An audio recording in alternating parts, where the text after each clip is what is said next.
Jamaah, oh jamaah. Alhamdulillah. Alhamdulillahirrabbilalamin. Kembali lagi di Islami Twinda, jamaah Islami Twinda yang dirahmati Allah. Hari ini kita masih membahas tentang tema THR anak diambil orang tua.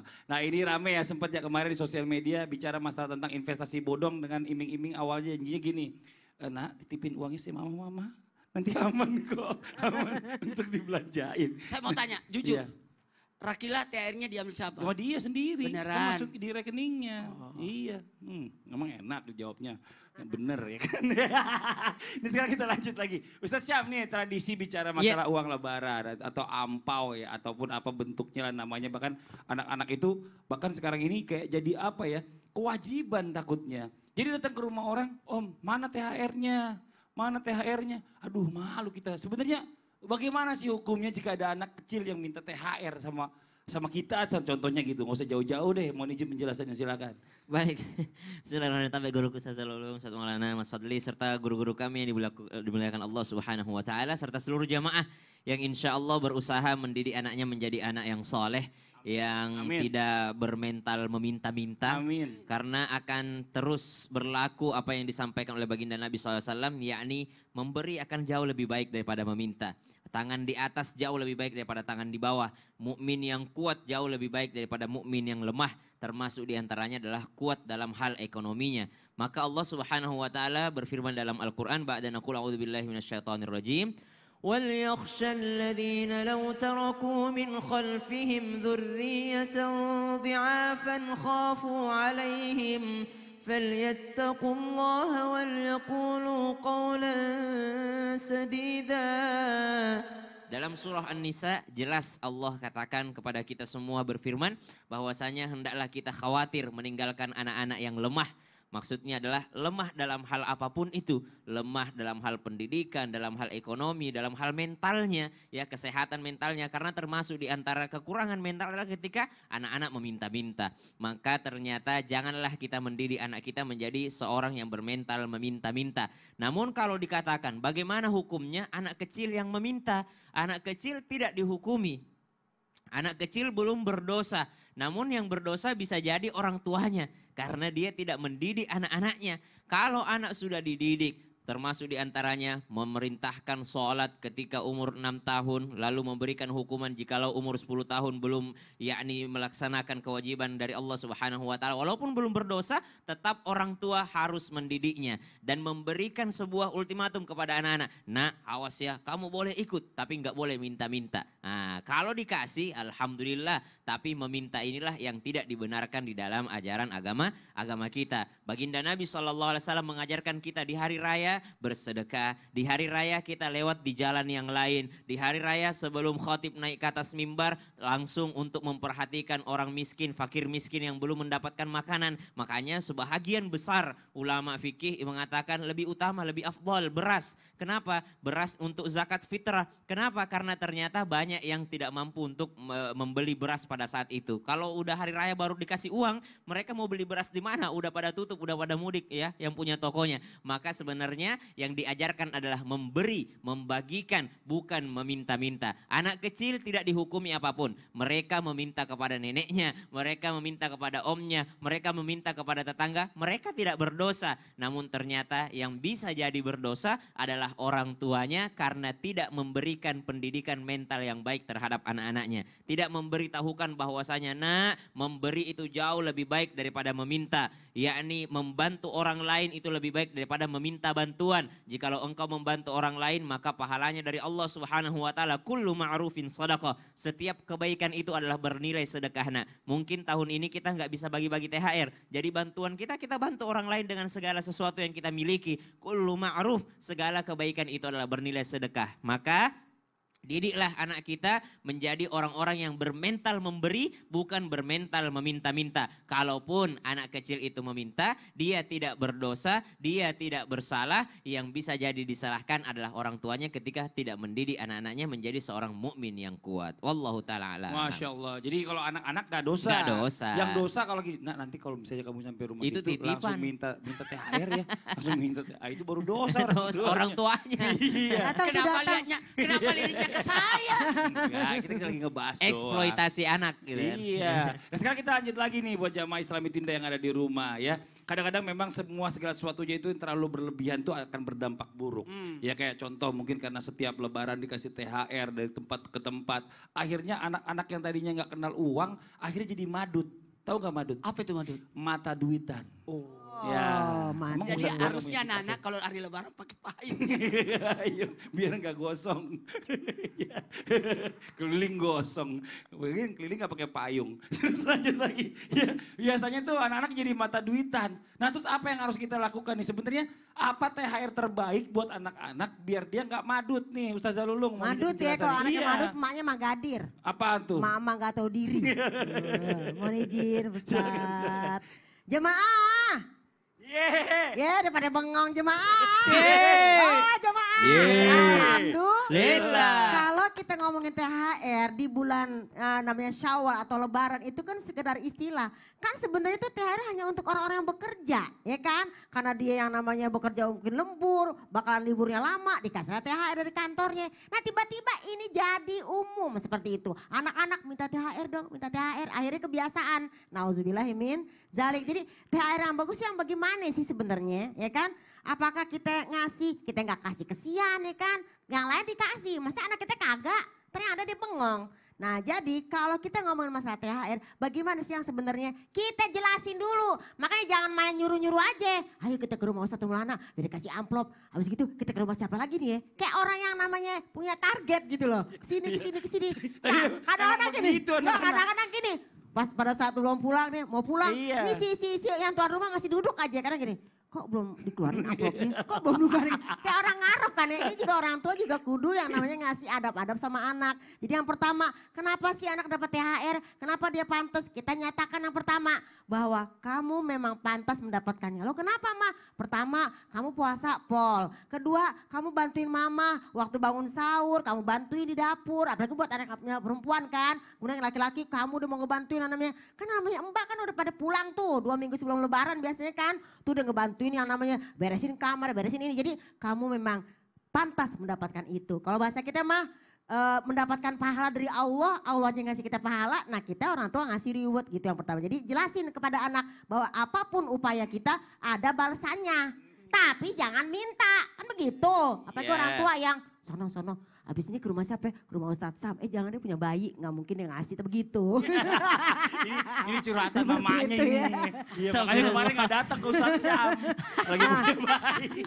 Yang kedua, jelaskan kenapa memang harus diberi. Karena tahadu, tahabu tadi guru kita menyatakan, dalam hadis menyatakan salinglah memberi maka akan saling cinta. Yang penting jangan diajarin minta. Dan sebelum kita pergi untuk berkunjung silaturahmi tadi atau kita berkunjung kepada sahabat atau guru-guru kita kasih tahu anak-anak. Pokoknya jangan ya begitu, jangan yang ntar pokoknya. Nah ini masalahnya orang tuanya dulu nih. Dulu mungkin pengalamannya kayak begitu. Sono cepetan, sono. Karena gitu ya. Ada deh ke bawah-bawah ke anaknya. Nah ini Allah bisa karena biasa. Jadi balik lagi kepada kita jelasin bahwa anak itu memang pantas mendapatkannya. Biqadri ma ta'tani tanalu ma tatamana. Sebesar itu usahamu, kau berpuasa, kau bantu orang tua kamu, maka dapat nih hadiah. Ya walaupun hanya berupa THR, tapi jelas THR yang paling tinggi dari orang tua ke anak adalah kasih sayang orang tua ke anak. Dan THR dari anak ke orang tua adalah rasa patuh, rasa solehnya, rasa santunnya. Itu THR yang paling penting dari anak ke orang tua. Bahwa puasanya berhasil, bahwa ibadahnya berhasil. Wah pol nih terawihnya. Apalagi kan yang namanya terawih kan anak-anak kan kadang-kadang juga ikut lomba-lomba gitu. Bener. Dia belum datang sejadah udah nongol duluan ya kan. Bahkan dia belum datang kainnya udah ada di situ. Nah ini yang penting yang kita pahami bahwa anak-anak semuanya itu bukan salah dia. Tapi orang tuanya. Karena apa? Orang tuanya ngajarin bagaimana dari dulunya. Ini kan mau diapain lagi nih? Mau diapain lagi? Kan seperti itu. Maka pemirsa, yuk balik lagi. Mudah-mudahan kita sebagai orang tua mencontohkan yang baik. Karena Nabi juga gak pernah ngajarin kayak gitu. Ntar takutnya kita jadi malu. Karena apa? Ini anak bagaimana sih? Apakah saya datang ke rumah Ustadz dan Kak Fadli? Iya. Gak datang kan? Enggak, karena takut diminta THR. Tapi gitu ini, saya nggak setuju kalau selalu nyalain orang tua. Oh. Kadang yang salah juga temennya. Oh kenapa? Pada saat mungkin lebaran ada pengalaman anak kecil bergerombol. Pernah Oh, nggak iya, dia? iya. Terus tiba-tiba anak kecil itu duitnya sama, jalan. Ngitung. Tiba-tiba ada yang duit sebelah satu loh, kok ada merahnya? Yang lainnya abu-abu semua ya kan. Wah itu merah dari mana? Itu dari rumahnya si Pak ini. Wah Oh, iya, langsung benar, serbu benar, semuanya. Jadi kadang-kadang teman itu menjerumuskan. Emang itu teman yang baik. Kak Fadli. Menarik. Jadi buat semuanya, Iya. jangan pelit memberi THR. Nih, Nah. camkan ini. Orang yang datang ke rumah kita berarti dia punya ongkos, ada niat untuk datang ke rumah kita. Itu kalau Maka jauh. balaslah mereka dengan memberi THR. Kalau jauh, kalau deket, ya, pertanyaannya, ini kalau seandainya kita ada ngasih THR ke anak-anak atau ke siapapun, itu nilainya apa? Sedekah atau gimana? Karena kan dalamnya mungkin ada perasaan gengsi, ya kan? Aduh, gengsi kalau ngasih cuma Memberikan yang 20.000. terpaksa. Iya, itu gimana? Itu gimana? Oh, ini izin penjelasannya dong. Iya, baik, Kita baik. perlu tahu ini gimana. Izin Ustaz Am dan Bunda Lulung. Bismillahirrahmanirrahim. Allahumma salli ala Sayyidina Muhammad wa ala ali Sayyidina Muhammad. Buat yang lagi senyum-senyum di rumah sambil nonton Islam Tindak. Karena kayaknya pembahasan ini adalah pembahasan keseharian banget dan happening. Happening banget. Evening. Happening. Karena kenapa? Terjadi di saat-saat sekarang ini. Maka memahami tentang tunjangan hari raya menurut Islam adalah mohon izin kepada semua perusahaan, kepada semua yang mempekerjakan orang. Kasihlah tunjangan hari raya karena kenapa? Di situ ada bentuk perhatian, di situ ada bentuk kedekatan, di situ bentuk kasih sayang. Maka ketika kita memberi THR, pertanyaan Mas Fadli, apakah itu adalah sedekah? Atau kewajiban, atau bisa jadi terpaksa. Maka dalam posisi seperti ini, sebaiknya pembagian ini dibagi 3. Sekali lagi, pembagian ini dibagi 3. Berilah orang yang ada hubungan darah dengan kita. Itu dulu, kelompok pertama, keluarga. Itu dulu. Ini namanya ada kelompok pertama adalah yang ada hubungan darah dengan kita. Itu porsinya tersendiri. Kemudian THR kelompok kedua adalah orang-orang yang menunjang pekerjaan kita. Yang menunjang pekerjaan kita. Ujung tombak. Ini justru kita kasih. Tapi jangan kasih gajinya dia. Gajinya yang dikasih, THR-nya beda. Dikasih ini. Kalau perlu 2 bol gaji 13. Ada masalah? Kemudian yang ketiga, kelompok yang ketiga yang tidak ada hubungannya dengan keluarga, yang tidak ada hubungannya dengan pekerjaan. Dari sinilah kita ambil supaya ada bentuk kedekatan. Yang tidak pernah ketemu kita ketemu, Masya Allah bertambah keluarga. Yang sudah dekat dengan kita makin erat hubungan silaturahmi kita. Makanya kembali lagi, tahadu tahabu. Saling mengadiai supaya kalian saling sayang menyayangi. Maka dalam bentuk kedekatan ini dan bentuk kasih sayang, jadi itu. Bahkan ada bentuk perhatian. Jadi kepada orang yang tidak pernah mengenal kita jadi kenal, yang jauh jadi dekat, kemudian keluarga tambah sayang, kemudian dan kepada orang yang kita pekerjakan, yang ada hubungan dengan pekerjaan dengan kita atau ujung tombak pekerjaan kita, itu menjadi bentuk apa? Perhatian. Bentuk perhatian. Dan dari sini Masya Allah Tabarakallah, sebenarnya begini, bukan dari besarannya. Berarti apanya? Bentuk dia perhatikan saya ya. Apalagi kalau amplop itu ada tulisan namanya. Senang banget orang. Saya terus terang, saya jadi remaja masjid di Makassar. Saya pernah dikasih amplop oleh orang. Itu sampai saat ini masih terngiang-ngiang. Berapa isinya? Pertanyaannya jamaah ini. Enggak. Kenapa terngiang-ngiang itu kenapa? Pasti ada alasannya. Enggak gini, karena ada nama saya di amplop itu. Oh, isinya? Enggak usah tahu isinya. Jadi Kepo nih. itu artinya apa? Itu berarti saya dimasukkan dalam daftarnya loh. Tapi tahun depannya enggak ada lagi. Tapi gini ya kan. Berarti yang berkesan tahun depannya. Kadang-kadang kita suka nggak enak. Soalnya kenapa gini? Ada anak orang gitu sama anak saya datang. Anak saya pas giran kasih amplop agak beda, lebih besar. Anak orang pas dia buka sama-sama dibuka lebih kecil. Nah itu gimana, kan kita nggak enak. Tidak, itu lagi tadi 3 prinsip itu. Oh. Apakah dia masuk dalam kelompok pertama keluarga, Iya, atau iya. bentuk kelompok yang kedua yang ada hubungan pekerjaan, atau yang tidak ada hubungannya dengan dua ini. Iya, Jadi nanti- tidak mungkin sama. Ya, nanti kita lanjutin lagi ya. Iya. Karena kita sekarang mau coba bacain dulu pertanyaan masuk yang ada di sosial media Islam itu Indah. Langsung aja yuk kita kembali ke segmen Tanya Dong Ustadz. Kami semua tanya dong Ustaz. Kita bacakan pertanyaannya dari Instagram dari @adhan97. Assalamualaikum warahmatullahi wabarakatuh. Ustadz Ustazah izin bertanya. Seseorang yang sudah sah menikah walaupun penghasilannya belum banyak, apakah tetap memberikan hak THR untuk ponakan atau sepupunya? Terima kasih. Wassalamualaikum warahmatullahi wabarakatuh. Ini kasihan nih, orang kadang suka salah pendapat nih Ustaz Lulung nih.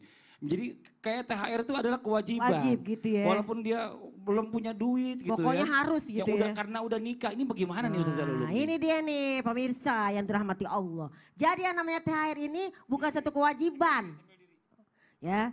Jadi jamaah alhamdulillah. Jadi yang namanya THR ini bukan satu kewajiban. Ini hanyalah sekedar istilah berbagi rezeki. Karena apa?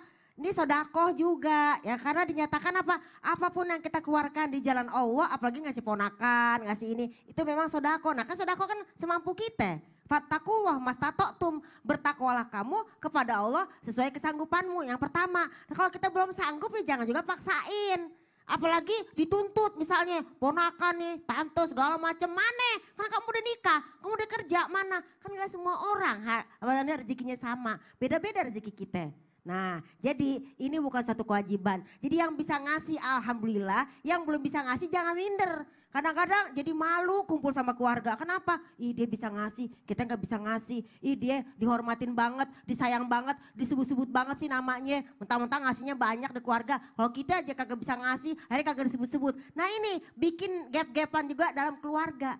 Jadi kalau yang namanya kita udah terlanjur budaya seperti itu, kita juga tanemin sama anak-anak kita, tanemin sama keluarga kita. Rezeki itu nggak sama. Kan rezeki nggak harus yang berupa materi. Bisa jadi apa rezekinya? Mungkin ya kan yang namanya ponakan atau tantenya atau encang-encingnya babenya pernah ngajarin sesuatu. Sehingga tadi dia nggak hafal doa, jadi hafal doa itu juga suatu rezeki. Jadi kalau yang namanya kita memberi, kita bersyukur. Nah tadi kan Ustadz Umar udah bilang, kalau dikasih kita bersyukur, nggak dikasih kelewatan kan begitu ya. Tapi balik lagi apakah mampu ya kan. Yang namanya ponakan kita atau saudara kita yang menikah, tapi penghasilannya tidak sebanyak yang lain.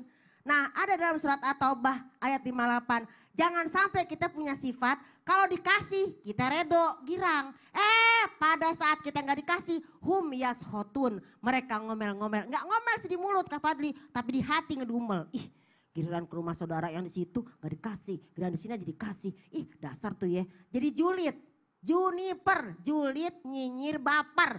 Tuh 2, 3, juniper, julid, nyinyir, baper. Nauzubillah min dzalik. Lah kan kita kemarin puasa 1 bulan. Mana bekasnya, mana akhlaknya di sini ya. Makanya balik lagi, jangan salahin cuma orang tua, jangan salahin anak.